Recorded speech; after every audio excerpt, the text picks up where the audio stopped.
से दुखी हैं, क्या आप खुश हो पाएंगे? नहीं हो पाएंगे। इसका मतलब क्या है?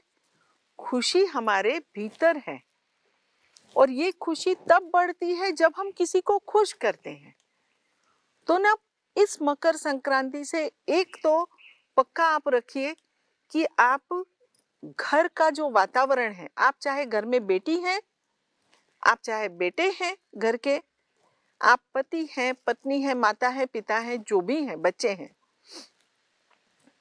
आप कोशिश कीजिए कि घर का वातावरण एकदम खुशनुमा हो। वो खुशनुमा कैसे करना है उसके लिए आप तरीके ढूंढ सकते हो। छोटे मोटे गेम्स देखिए, समय बिताइए घर के लोगों के साथ। आज की सबसे बड़ी मुश्किल है कि हम इतने ज्यादा जेल में रहना पसंद करने लगे हैं। जेल यानी मोबाइल रूपी जेल, नाम भी तो है सेल, है ना? सेल फोन के अंदर हम घुसे रहते हैं बिल्कुल, है ना? टुक टुक टुक टुक टुक टुक टुक टुक। कभी फेसबुक पे होते हैं, कभी इंस्टाग्राम पे होते हैं, कभी यूट्यूब पे होते हैं, कभी कुछ गूगल सर्च कर रहे होते हैं और न जाने क्या क्या जो मुझे भी नहीं पता, आप लोग सब जानते हैं। तो इन सब चीजों के लिए एक अलग समय रखिए। बुरी नहीं है ये चीजें, बहुत सारा ज्ञान बढ़ाती है। कई बार अपने को तुरंत जानना होता है कि ये क्या है या ये कौन है, ये किधर है। आपको सारी जानकारी जो है वो इंटरनेट से मिल जाती है, तो अच्छी चीज है। आपको कहीं की बुकिंग्स करनी रहती है, फिर वो ट्रेन टिकट हो, बस टिकट हो, टैक्सी हो, फ्लाइट हो, आप बुकिंग्स कर सकते हो, ऑनलाइन चीजें मंगवा सकते हो। इसलिए ये सारी ये सुविधाएं हैं। लेकिन इन सुविधाओं में इतने न खो जाइए कि हम अपने आसपास के जो घर के और सदस्य हैं उनसे दूर हो जाएं। तो घर में एक दूसरे को समय दीजिए, एक दूसरे के साथ रहिए। आज तो खैर बहुत अच्छा दिन है, आप लोग पक्का ही पतंग वगैरह उड़ा रहे होंगे और पतंग उड़ाने के साथ साथ तिल गुड़ भी खा रहे होंगे, है ना? क्योंकि आज तो महाराष्ट्र में कहते हैं सुबह सुबह सभी बच्चे अपने माता पिता को प्रणाम करते हैं, बड़ों को प्रणाम करते हैं। अड़ोस पड़ोस में भी जो बड़े होते हैं, महाराष्ट्र में ऐसी पद्धति है कि आसपास भी जाकर के प्रणाम करते हैं, पैर छू करके, और व्यवस्थित पैर छू करके या उनके पास की पैरों के पास की जमीन छू करके प्रणाम करते हैं। और फिर बड़े जो हैं वो उनको तिल गुड़ देते हैं, यानी लड्डू, तिल का लड्डू देते हैं, तिल की बर्फी देते हैं और फिर बोलते हैं तिल गुड़ खा गोड़ गोड़ बोला, मतलब तिल और गुड़ खाओ और मीठा मीठा बोलो। तो ये जो मीठा मीठा बोलो की मिठास है ना, ये तो हमेशा हम सबके दिल में होनी चाहिए। दिल में मिठास होगी ना तो जिह्वा पे अपने आप आ जाएगी।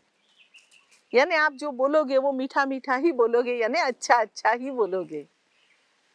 और अपने गुजरात में हम बहुत अच्छी पतंग उड़ाते हैं, तो मैंने बताया वैसे कि पतंग को मान लो परमात्मा, आप स्वयं है आत्मा, और जो पतंग की डोरी है वो आपकी चित्त की डोरी होनी चाहिए। चित्त की डोरी से आप उस पतंग से, यानी परमात्मा रूपी पतंग से जुड़ जाइए। अब इसकी प्रैक्टिस कैसे करेंगे? रोज तो मैंने बताया ही, लेकिन एक और प्रयोग आप कर सकते हैं। देखिए, जब आप आत्मा हैं तो आत्मा तो परमात्मा में विलीन हो ही जाएगी। आज नहीं तो कल, कल नहीं तो परसों, कभी तो विलीन हो ही जाएगी उसमें। तो ये तो मांगने की चीज ही नहीं हुई कि हे परमात्मा मैं तो आप में विलीन होना चाहता हूं। ये तो मांगने की चीज नहीं है। तो फिर तो विलीन होने की इच्छा मत व्यक्त कीजिए, विलीन हो जाइए। और इसके लिए एक और प्रयोग आप कर सकते हैं, वो है आप मंगल मूर्ति के समक्ष जब भी जाते हैं तो उस मंगल मूर्ति के समक्ष जब आप बैठते हैं गुरु शक्ति धाम में, तो आप एक बार आंख खोल करके अच्छे से मंगल मूर्ति को देखिए, पूरा ध्यान से देखिए। और ध्यान से देखने के बाद में फिर आप अपनी आंखें बंद कर लीजिए और महसूस कीजिए कि गुरुदेव आपके समक्ष बैठे हैं।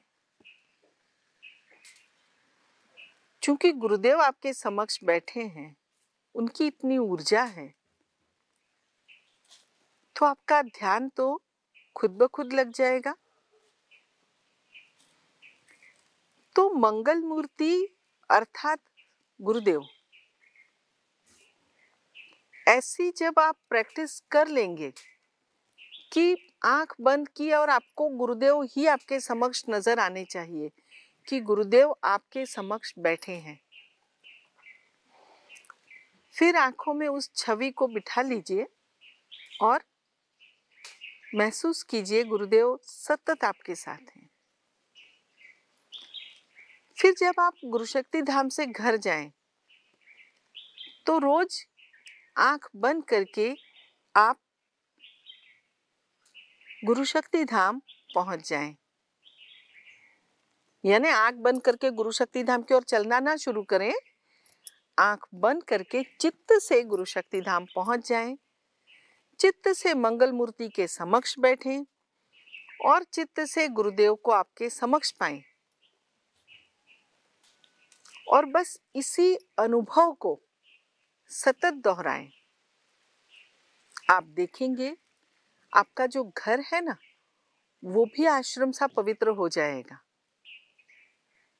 आश्रम आना आपको अच्छा लगता होगा। आश्रम का वातावरण, आश्रम का चैतन्य और आश्रम में मिलने वाले सभी साधक, तो सभी का व्यवहार अच्छा होता है। सब जगह हमें चैतन्य महसूस होता है और मन हल्का हल्का सा हो जाता है। फिर यहाँ से लौटने पर घर पर सारी बातें घर की, आस पड़ोस की, दुनिया भर की सारी बातें फिर से याद आने लगती है।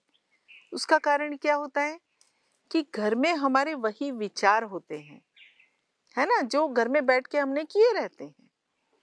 तो अब हमें क्या करना है?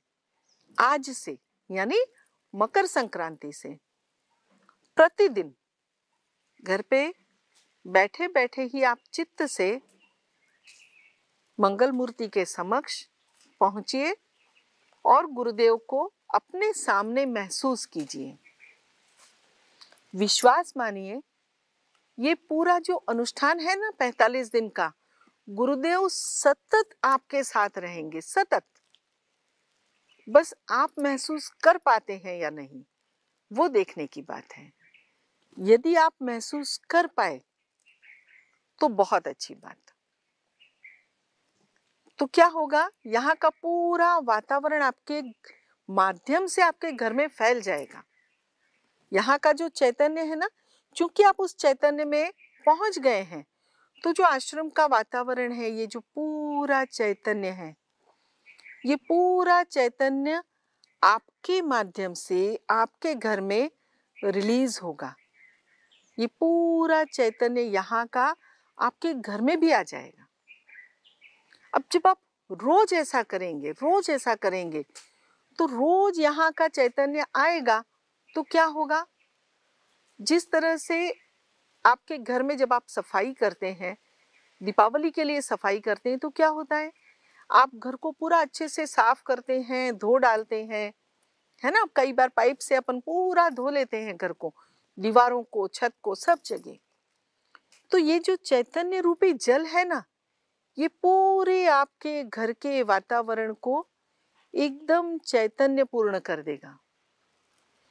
और उसके साथ साथ क्या करने वाले हैं आप अपने घर के सभी सदस्यों को भीतर से आनंदित रखने वाले हैं, खुश रखने वाले हैं। उनकी चमचागिरी या चापलूसी नहीं करेंगे। उन्होंने जो गलत किया है तो आप अच्छे शब्दों में बता सकते हैं, बेटा ये गलती हो गई, भैया ये गलती हो गई, दीदी ये गलती हो गई, ये ऐसे नहीं, ऐसे करते ना तो ज्यादा अच्छा रहता। आप अपनी तरफ से बता दीजिए और अच्छे से बताइए। उसके बाद में चित्त मत रखिए कि उन्होंने सुधारणा की या नहीं की, क्योंकि कई बार कुछ ऐसा भी होता है ना कि कुछ लोगों का ठोकर खाना ही जरूरी होता है, तो वो ठोकर खा के संभल जाते हैं। आपने अपना फर्ज निभा लिया कि आपने उनको बता दिया कि ये ऐसे नहीं, ऐसे करना है। फिर बार बार उनके सिर पे मत बैठिए, है ना। तो क्या है कि जब आप घर में सबको खुश रखेंगे और आप ध्यान करेंगे और आपके माध्यम से भी एक चैतन्य सब जगह फैलेगा फैलेगा ये ऑटोमेटिक चीज है, इसमें आपका कोई रोल नहीं है। आप किसके लिए कर रहे हैं? आप देह से आत्मा बनने के लिए कर रहे हैं। आप चित्त रूपी पतंग से, चित्त रूपी डोरी से ईश्वर रूपी पतंग, परमात्मा रूपी पतंग, चैतन्य रूपी पतंग से जुड़ना चाहते हैं, इसलिए कर रहे हैं। तो आप जो भी कर रहे हैं आत्मा के लिए कर रहे हैं। और आप महसूस करके देखिए, यदि ये 45 दिन आप आत्मरूप होकर के जी सके, अपने आसपास के वातावरण को जितना अच्छा रख पाए, अपने घर को जितना चैतन्यपूर्ण रख पाए, इससे आपको वो बूस्ट मिल जाएगा, एक बूस्टर डोज मिल जाएगा कि जो पूरा बाकी का साल भर है, वो पूरा साल फिर क्या होगा, आपकी आत्मा को एक आदत पड़ जाएगी कि नहीं, ऐसे कटु वचन बोलना नहीं है, किसी का मन दुखाना नहीं है, अच्छे से कहना है और हर चीज को पॉजिटिवली लेने की कोशिश करनी है ना। जो भी हो गई, हर घटना को सकारात्मक रूप से लें, ये सोच के चलें कि ईश्वर ने हमारे लिए किया है, ये जितना आयोजन है ये हमारे लिए है। बिल्कुल शुरुआत में एक मैंने बात बताई थी कि कोई चीज हमसे खो जाए तो भी ईश्वर को धन्यवाद दो, चोरी हो जाए तो भी ईश्वर को धन्यवाद दो। क्यों धन्यवाद दो? क्योंकि ईश्वर ने आपको उस वस्तु के मोह से दूर किया। आपका शायद उसमें मोह बढ़ रहा था, तो वो चीज आपसे दूर कर दी। आप एक दिन 2 दिन दुखी रहेंगे, बाद में क्या जन्म भर रोते रहेंगे क्या कि अरे ये चीज तो मेरे पास से चली गई, मेरी फलाना चीज गुम हो गई, किसी ने मेरी चुरा ली। आप ऐसे तो नहीं करेंगे, है ना। तो आप उसके मोह से मुक्त हो जाएंगे। और याद रखें, जिस दिन आप उसके मोह से मुक्त हो गए ना, मन बहुत हल्का हल्का लगेगा। क्योंकि जितनी सांसारिक चीजें हैं, फिर वो सोना हो, चांदी हो, घर हो, पैसा हो, वस्त्र हो, घर का कोई सामान हो, ये सारी चीजें बाहरी हैं। कोई भी तो चीज अपने साथ नहीं जाने वाली है। मैं तो कई बार बातचीत करते हुए, हम लोग घर में आपस में बात करते हैं, तो मैं अक्सर कहती हूँ कि जैसे ना अपना रोज का जीवन जीने के लिए हमें कुछ पैसों की जरूरत होती है, कुछ पैसों की। बाकी का जो अपना बैंक बैलेंस होता है ना, ये वर्चुअल होता है। यानी आप वर्चुअली खुश रहो, इतने 1000 रुपए मेरे अकाउंट में हैं या इतने लाख रुपए मेरे अकाउंट में हैं। वो लाखों रुपए लेकर के, वो करोड़ों रुपए लेकर के क्या आपको अच्छी से नींद आ जाने वाली है? क्या वो रुपए हैं या नहीं है, इसका कोई मायना है? क्योंकि कल को जब ये आत्मा परमात्मा में विलीन हो जाएगी, तो यहाँ के पैसे तो यहीं रहने वाले हैं, है ना। हम सब बहुत अच्छी तरीके से जानते, लेकिन फिर भी वो जो एक कहानी है ना, आपने सुनी होगी, कि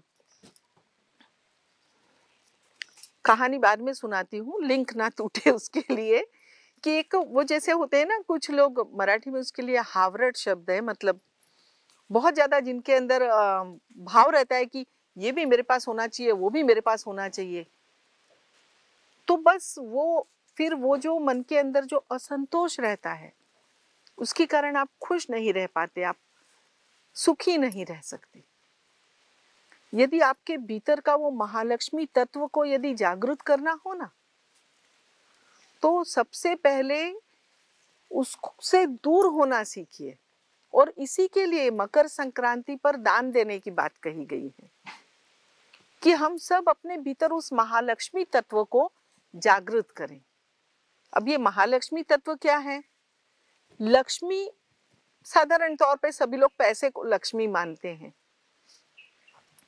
महालक्ष्मी जो मन की अमीरी है, जो मन के भीतर का संतोष है, जो हमारे मन के भीतर का एक वो भाव कि मैं राजा हूं।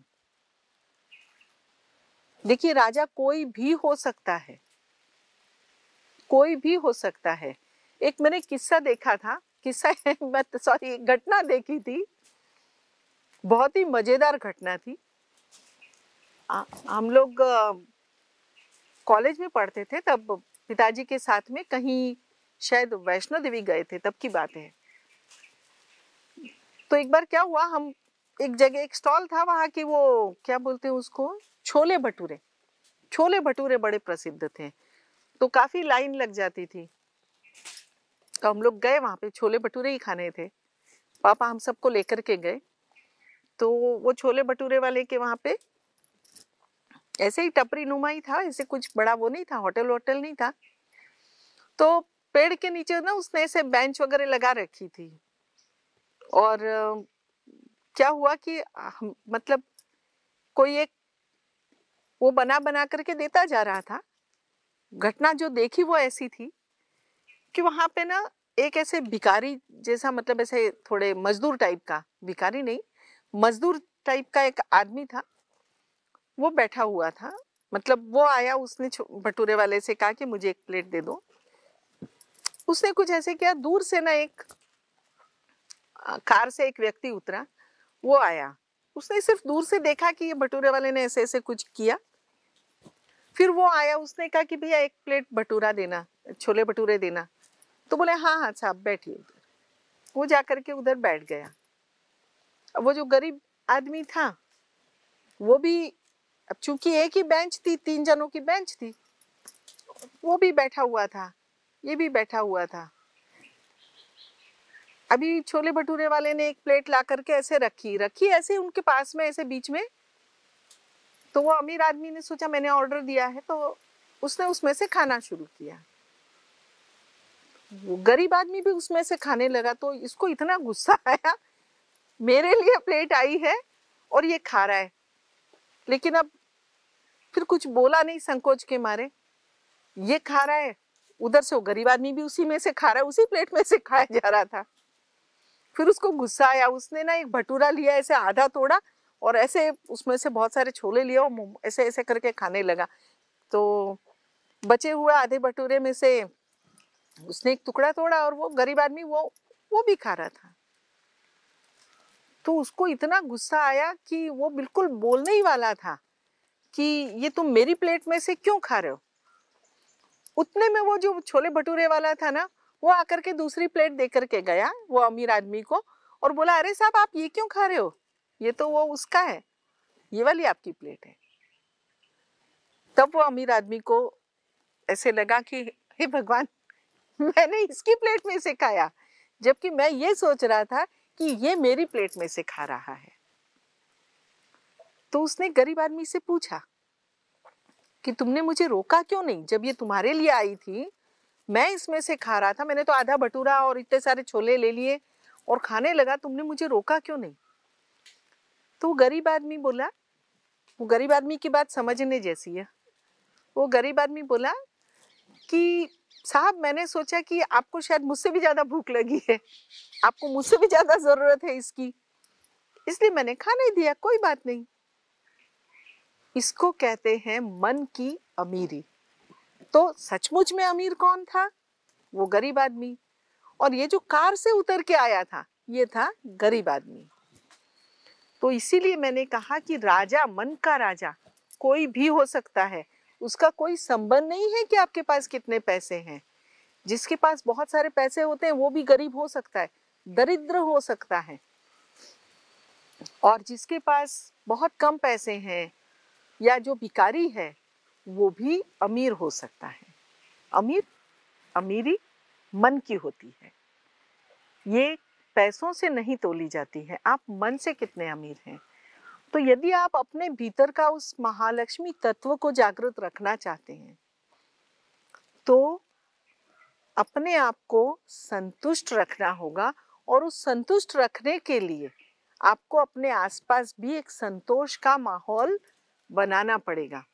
और ये कब हो सकता है, जब आप हर हाल में संतुष्ट रहने के लिए अपने आप को प्रिपेयर करते रहें। देखिए, घटनाएं हर किसी के जीवन में बनती हैं, लेकिन घटनाओं को देखने का हमारा जो नजरिया होता है ना, वो ही हमें या तो खुश करता है या दुखी करता है।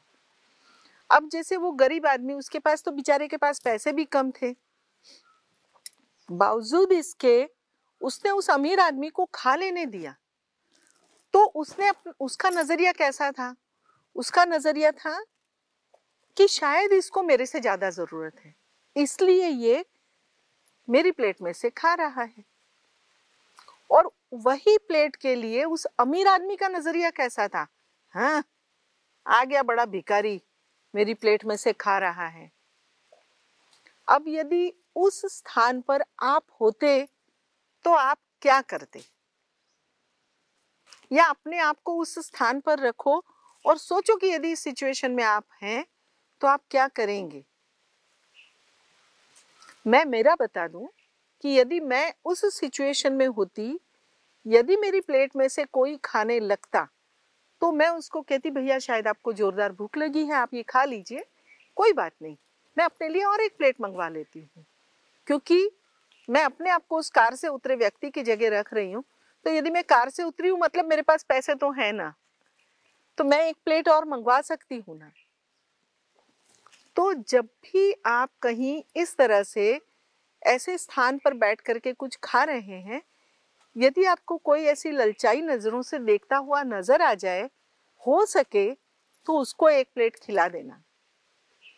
यदि आप गन्ने का रस पी रहे हैं, यदि आप देखें कि कोई गरीब बच्चा है, कोई मजदूर का बच्चा है या कोई गरीब आदमी है, वैसे आपको गौर से देख रहा है कि ये रस पी रही है, मुझे भी प्यास लगी है, मुझे भी रस पीना है, इच्छा हो रही है, तो यदि आप अफोर्ड कर सकते हैं, यदि आप एक गिलास गन्ने का रस किसी को पिला सकते हैं, तो अवश्य पिला दीजिए।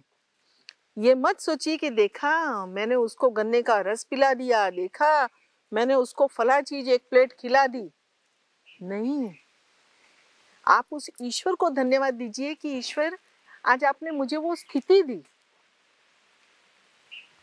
जिसके कारण मैं आपकी बनाई इस दुनिया के एक व्यक्ति को संतुष्ट करने का मुझे मौका मिल सका।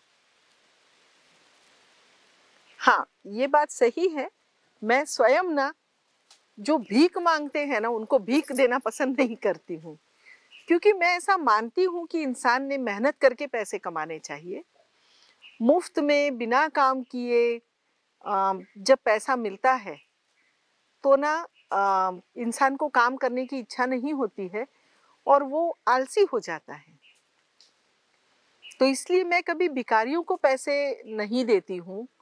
मंदिर के पास में विशेष तौर पे जो मांगते हैं ऐसे, उनको तो बिल्कुल नहीं देती हूँ।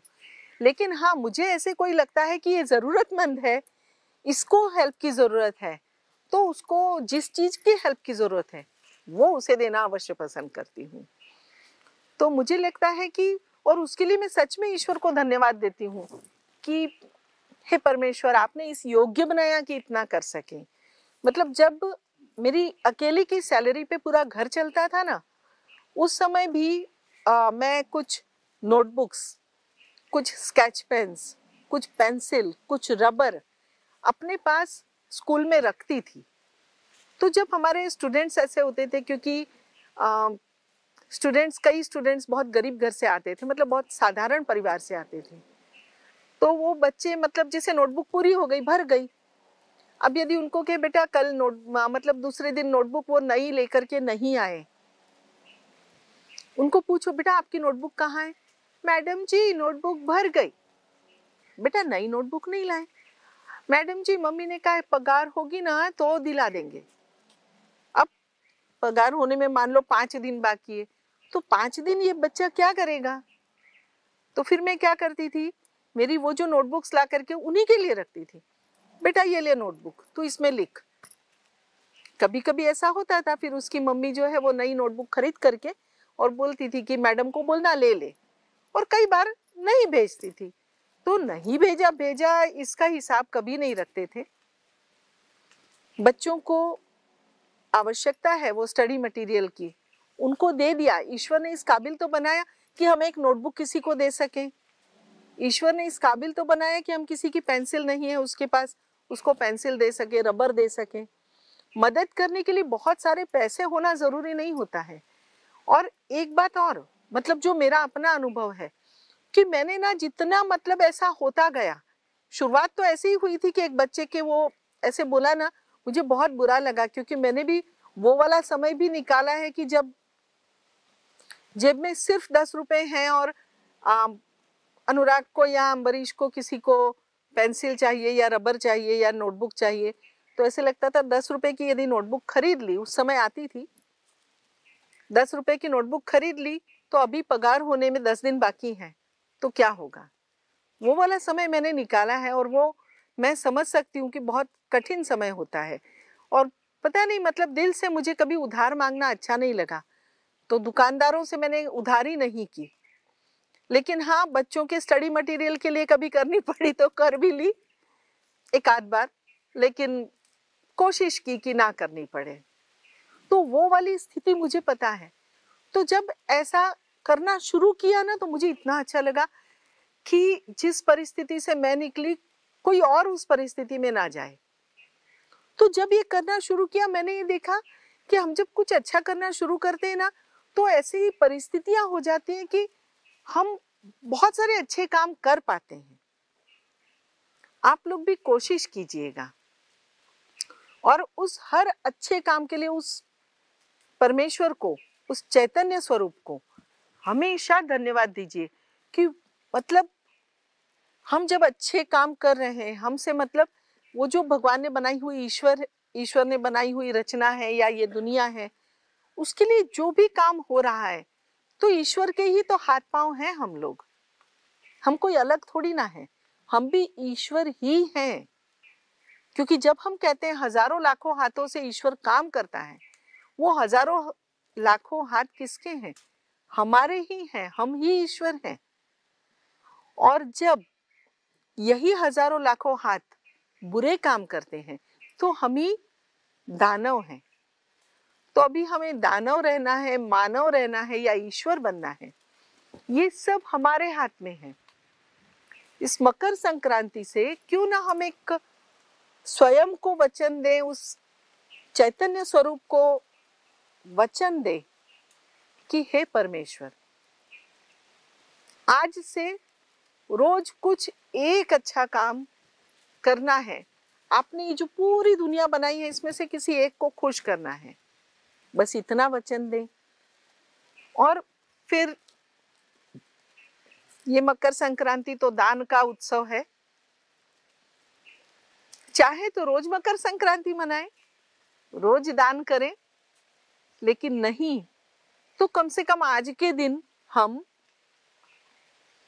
उन व्यक्तियों को दान करें या उन पशुओं के लिए दान कर सकते हैं, गौशाला में दान कर सकते हैं, या उन संस्थाओं को दान कर सकते हैं जो लोग पशुओं के लिए कुछ अच्छा कर रहे हैं, या जो गौशालाएं में गौ माताओं को अच्छी तरह से रखा जाता है, उन गौशालाओं को दान कर सकते हैं, है ना।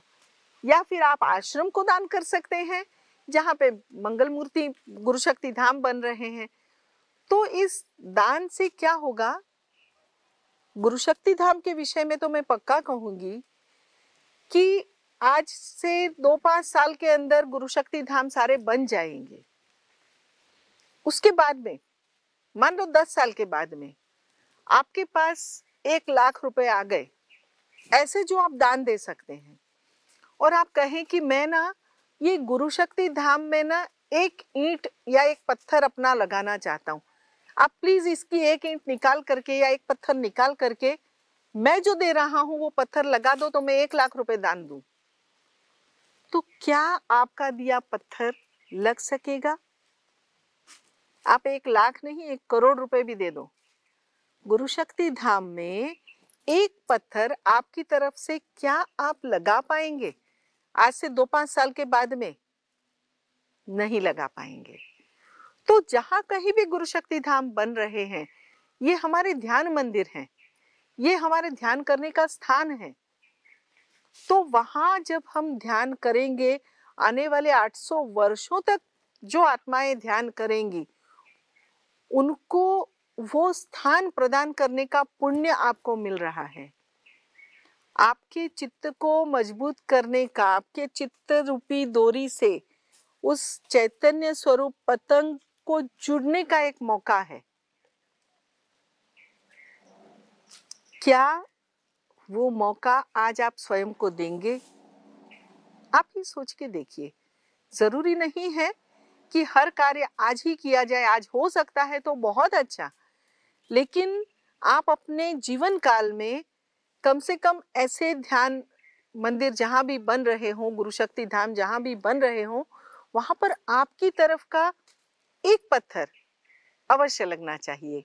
आप देखिए, आपकी पुश्तें कहेंगी आगे कि अरे इस गुरु शक्ति धाम में एक पत्थर तो हमारे दादाजी ने लगवाया था, हमारी दादी जी ने लगवाया था, हमारी बुआ जी ने लगवाया था, है ना। तो वो इस बात को प्राउड फील करेंगे कि यहाँ पर कंस्ट्रक्शन में, यहाँ के नींव में जो पत्थर लगे हैं उसके लिए एक पत्थर का डोनेशन तो हमारे घर से गया था, हमारे परिवार से, हमारे कुल से गया था। तो ये अवश्य कीजिए। आज दान का महत्व है इसलिए कह रही हूँ, लेकिन इसके अलावा इतनी ढेर सारी चीजें हैं जो इस मकर संक्रांति के अवसर पर हम सबको हमारे कल्चर ने, हमारी संस्कृति ने दी है। उन सारी बातों को भी मकर संक्रांति के साथ में जरूर मानिए। अब ये हमारी संस्कृति की या कल्चर की क्या बातें हैं, तो देखिए आज के दिन तिल गुड़ खाया जाता है। वो तो पूरे भारत में खाया जाता है, पर महाराष्ट्र में पूरे 1 महीने तक खाया जाता है तिल गुड़। आप जानते हैं क्यों? क्योंकि हमारे जो साइंटिस्ट थे ना, ऋषि मुनि, वही हमारे साइंटिस्ट थे।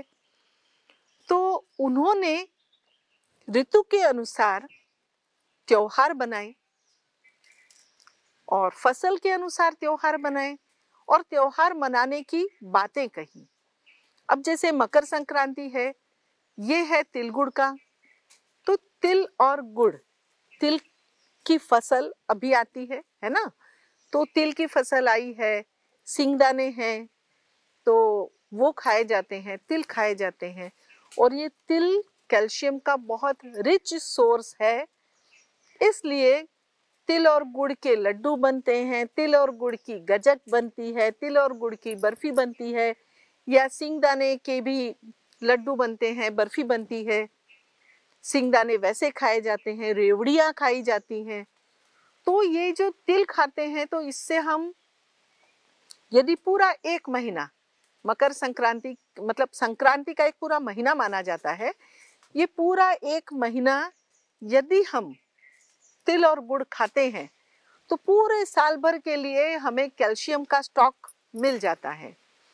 तो आज से रोज कम से कम 1 तिल का लड्डू अच्छे से चबा चबा के खाइए, ताकि पूरे साल भर की जो रिक्वायरमेंट है हमारी बॉडी की कैल्शियम की, वो पूरी हो जाए, है ना।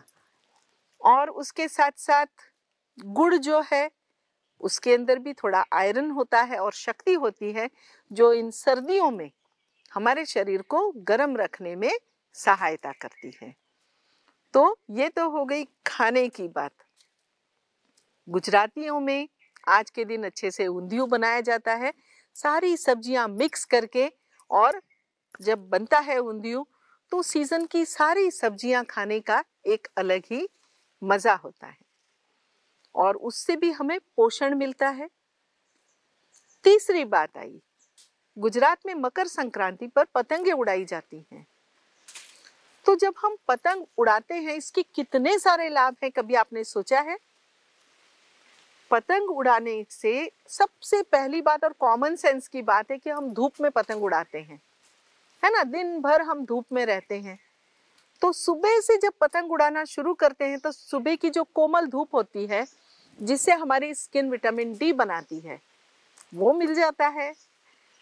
और दूसरी बात, जब हम पतंग उड़ाते हैं और हमारी पतंग दूर उड़ रही होती है ऊपर आसमान में, तो हमारी आंखें कितना दूर तक देखती हैं, आज के समय में जब ऊंची ऊंची इमारतें हैं सब जगह, क्या हमें आंखों से दूर तक देखने का मौका मिलता है क्या? नहीं मिलता है। और जब हमारी आंखें दूर तक नहीं देखती हैं, तो हमारे आंखों के जो लेंसेज है ना, वो लेंसेज को प्रॉपर व्यायाम नहीं मिलता है, कसरत नहीं होती है। और इसीलिए देखें तो आज के समय में बच्चों को चश्मा बहुत जल्दी लग जाता है, क्योंकि उनको दूर तक नहीं देखते तो उनकी आंखें, उनके जो क्या बोलते हैं उसको, लेंस होता है आंखों का, नेचुरल लेंस, वो जो एक्सपांड होता है।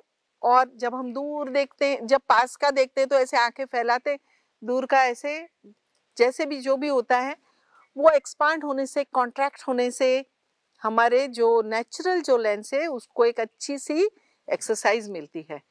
तो जब हम पतंग को दूर उड़ता हुआ देखते हैं, अपनी पतंग पहचानते हैं, पड़ोस की पतंग को काटना है वो देखते हैं, तो वो देख करके हमारी आंखों की बहुत अच्छी एक्सरसाइज हो जाती है ना। और भी एक फायदा है, जब अपनी पतंग कट जाती है उसको भी हम खेल भावना से स्वीकार कर लेते हैं।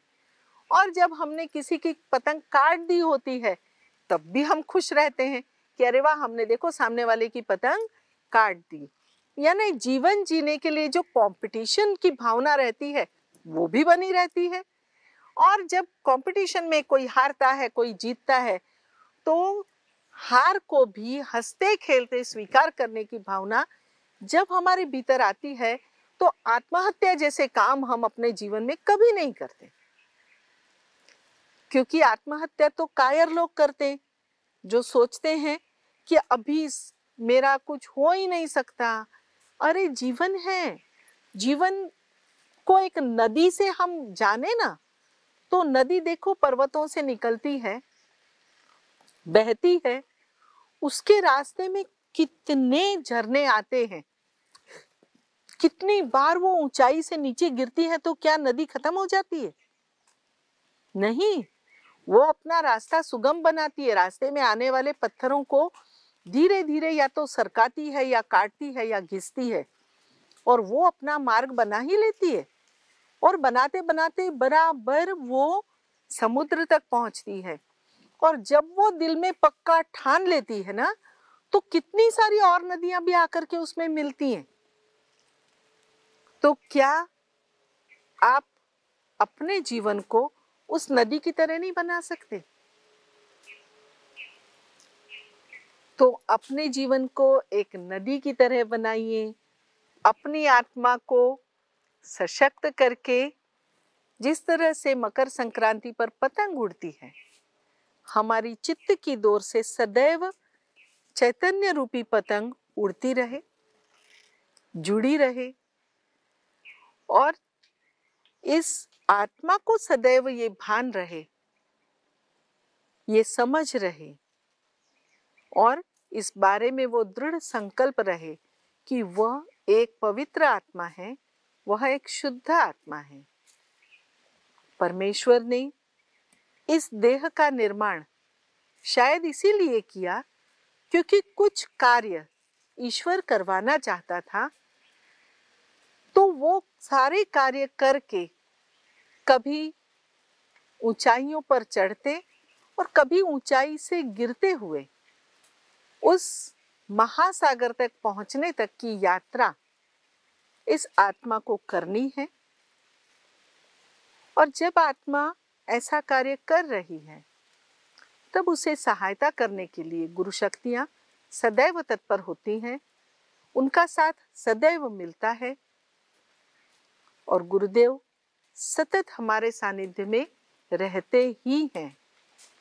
इस विश्वास को प्रत्येक आत्मा अपने भीतर संजोए, इसी प्रकार से विकसित हो, उनकी पतंग आसमान में ऊंची उड़े और चित्त की डोरी सदैव उस चैतन्य रूपी पतंग से जुड़ी रहे।